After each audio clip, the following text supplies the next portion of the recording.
माहिर बैनुल अक़वामी उमूर मारिया सुल्तान साहिबा ने भी हमें ज्वाइन कर लिया, उनसे भी बात कर लेते हैं। मारिया साहिबा बहुत शुक्रिया आपके वक्त का। मारिया साहिबा, मुज़ाकरात अब से कुछ देर बाद शुरू हो जाएंगे। ईरानी वफ़द पहले ही पहुंच चुका है गुज़िश्ता शब पाकिस्तान, अमरीकी वफ़द भी अब से कुछ देर में पहुंच जाएगा।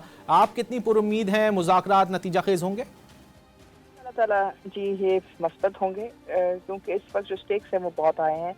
और दूसरी बात ये कि पहली दफ़ा ये बराह रास्त मुज़ाकरात हो रहे हैं दौरान जंग। अगर चाहे इस वक्त अमेरिका के कुछ इत्तेहादी जंग बंदी के लिए तैयार नहीं है जैसे कि इसराइल, लेकिन अमेरिका का यहाँ मौजूद होना और बिलखसूस ईरानी डेलीगेशन का यहाँ मौजूद होना इस बात की वजाहत है कि न सिर्फ अमेरिका के अंदर एक बहुत बड़ी सतह के ऊपर अमेरिकन डेलीगेशन के अंदर और अमेरिका के अंदर एक एपेटाइट है अमन के लिए, लेकिन उसके साथ साथ वो भी चाहते हैं कि जंग बंदी जो है मुस्तकिल हो और एक दरीना हल निकले, क्योंकि अगर दरीना हल नहीं निकलता तो मशरक़ वस्ता दोबारा खड़ा नहीं हो सकता और ना ही इस जंग की जो रिपैट्रिएशन है वो मुमकिन हो सकती। मारिया साहब, हमने देखा है कि इसराइल जो है वो एक बोन ऑफ कंटेंशन अगर कहा जाए दोनों ममालिक के दरमियान, अमेरिका और ईरान के दरमियान, तो गलत नहीं होगा। तो क्या ईरान की जानिब से जो तहफ़्फ़ुज़ात का इजहार किया जाता है इसराइल के हवाले से कि उसके ग्रेटर इसराइल के जो मंसूबे हैं, इसके अलावा जिस तरह की वो कार्रवाइयाँ इस वक्त लबनान में जारी रखे हुए हैं, तो क्या अमेरिका इस हवाले से कुछ रोक सकेगा इसराइल को, या आप समझती हैं कि इस तरह की इक्का दुक्का कार्रवाइयाँ जो है वो जारी रहेंगी? देखिए, जो ग्रेटर इसराइल का मंसूबा था वो दुरुस्त था उनके नुक्ते नज़र से, और उन्होंने अमेरिका को भी वरगलाया और अमेरिका उनकी बातों में आ भी गया और उन्होंने 40 दिन जंग भी लड़ी। लेकिन जितनी तेज़ी से उन्होंने जंग लड़ी है उतनी तेज़ी से वो इस वक्त अमन की तरफ कोशिश भी कर रहे हैं। अब इससे ज़ाहिर है इसराइल के लिए कुछ मसाइल हैं। पहला मसला तो ये हुआ है कि जंग जिस तरह वसत खानी थी वैसे वसत नहीं खाई। सऊदी अरेबिया, पाकिस्तान और जो बाकी दीगर ममालिक हैं वो ईरान के साथ बराह रास्त जंग में इन्वॉल्व नहीं हुए। 40 दिन जंग लड़ी, बहुत प्रेशर आया, लेकिन इसके बावजूद जंग जो उन्हीं फरीकों के दरमियान रही जो शुरू बन रहे थे, यानी कि अमेरिका, ईरान और इसराइल। और इस वक्त ज़ाहिर है वो कोशिश करेंगे अपनी तरफ से पूरी तरह के जो है जंग बंदी मुस्तकिल ना हो, पूरी कोशिश करेंगे कि इस प्रोसेस डीरेल हो जाए, क्योंकि अगर वो डीरेल होगा तो वो वापस अमेरिका को अपनी तरफ पुश बैक कर सकेंगे जंग की तरफ। लेकिन अमेरिकन एडमिनिस्ट्रेशन का यहाँ आना इस बात की वजाहत है कि वो भी समझ रहे हैं कि क्या उनको इस जंग से क्या हासिल हुआ, उसके क्या फ़ायदे और क्या नुकसानात हैं, और किस वक्त उनको अमन की तरफ जाना है। और अगर ये मुज़ाकरात कामयाब होते हैं और स्टेट ऑफ हॉर्मुज़ खुल जाता है और एक नया स्ट्रक्चरल पेपरवर्क आ जाता है, तो फिर शायद ग्रेटर इसराइल से ज़्यादा इसराइल को अपनी साख बचाना और अपनी हुकूमत बचाना भी बहुत बड़ा चैलेंज बन जाएगा। मारिया सुल्तान साहिबा, अगर इसराइल को मुकम्मल तौर पर आप कह लीजिए कि अगर नकेल ना डाली गई तो फिर जो आज मुज़ाकरात होने जा रहे हैं इस्लामाबाद में, अगर कामयाब हो भी जाते हैं तो फिर मुस्तकबिल करीब में दोबारा जो है वो इस तरह की कार्रवाइयाँ सामने आएंगी? देखिए, अगर मुज़ाकरात कामयाब हो जाते हैं तो फिर Israel is going to be the net loser.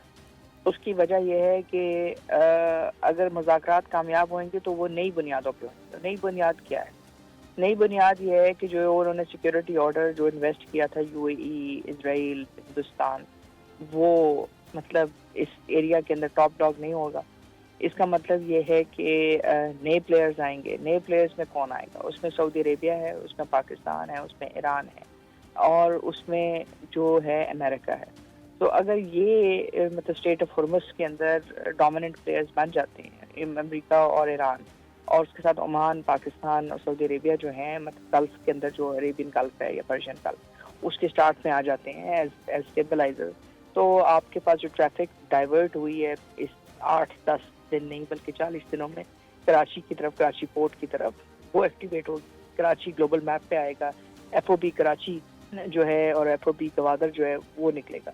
और साथ ही साथ जब ईरान ओपेक के अंदर वापस आता है एज ए लेजिटिमेट प्लेयर, यानी विदाउट सैंक्शन, तो रिफाइनरीज और जो तमाम चीज़ें हैं वो उनके हाथ से निकल जाएंगी। देखिए, इस वक्त जो यूएई की कंडीशन थी, जो पोजीशन थी, उसके पीछे 2-3 चीज़ें थी। एक तो ये कि पूरे गल्फ का जो तेल की रिफाइनरी थी वो ज़्यादातर दुबई के पास लगी। तो अगर जो सऊदी तेल भी था, इराकी भी था या ईरानी, वो बायलैटरली या इनफॉर्मली या फॉर्मली दोनों दुबई से राउट हो रहा था, मतलब FOB दुबई से जा रहा था। सो अब जब जबल अली के ऊपर, फुरकान के ऊपर, फुजैरा के ऊपर मतलब आग लगी हुई और वो मतलब इसराइल के साथ टोटली मतलब अलाइन कर गए, تو ایسی صورتحال میں نیا جو سیکورٹی آرکیٹیکچر ہوگا اس میں آپ کے پاس نئے پلیئرز آئیں گے. دوسرے جو اس میں جو خاموش کھلاڑی ہیں جس کے بارے میں کوئی بات نہیں کر رہا لیکن جو اس مڈل ایسٹ کے اندر بہت بڑا جنہوں نے رول ادا کیا اور منفی رول ادا کی اور اس خطے میں بھی وہ برطانیہ ہے. برطانیہ نے فائنینشیل جتنی بھی جو چیزیں آپ ایک طرح سے کہہ سکتے ہیں فائنینشیل مارکیٹس تھیں وہ ساری کی ساری دبئی کے اندر سب سے زیادہ ویلینئرز وہ تھے. جتنے ہی جو سینکشنڈ سو کالڈ بزنسز تھے وہ سارے دبئی سے رن ہو رہے تھے لیکن ایٹ دا سیم ٹائم وہ امریکہ کی اسرائیل کے سیکورٹی کوریڈور پارٹنر تھے. اب یہ ساری چیزیں جب ریورس ہوتی ہیں اور آپ ایک لیجیٹمیٹ پارٹنر کو اندر لے آتے ہیں اور ایران بطور ایک لیجیٹمیٹ پارٹنر واپس انٹر کرتا ہے گلف کے اندر تو ظاہر ہے آپ جو ہے ڈیولپمنٹ کو دیکھیں گے. اب ڈیولپمنٹ کے اندر جب ڈیولپمنٹ کھل جاتی ہے اور جس جگہ سے گزر آئی ہے مطلب گلف بھی اور ریجن بھی تو نئے آپشنز آئیں گے. جو نئے آپشنز ہیں ظاہر ہے وہ کاسٹ کے اوپر آئیں گے. ان کے ابراہم ایکارڈز کے اوپر وہ کاسٹ کے اوپر آئیں گے. انڈیا کے اوپر وہ کاسٹ کے اوپر آئیں گے تمام لوگوں پہ.